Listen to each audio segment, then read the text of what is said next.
এমন মানব জমিন রইল পতিত, আবাদ করলে ফল তো সোনা।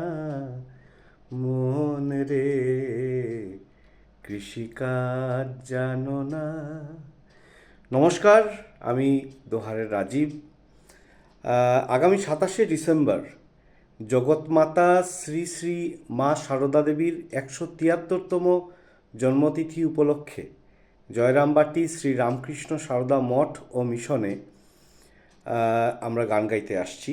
27শে ডিসেম্বর শনিবার সন্ধেবেলা। দোহারের পক্ষ থেকে সবার কাছে আবেদন করছি, আপনারা অবশ্যই সেদিন আসুন। গোটা সন্ধেটা আমরা গানে বাজনায় আনন্দমুখর করার চেষ্টা করব। সবার সঙ্গে দেখা হচ্ছে 27শে ডিসেম্বর শনিবার জয়রামবাটি শ্রী রামকৃষ্ণ সারদা মঠ ও মিশনে। নমস্কার।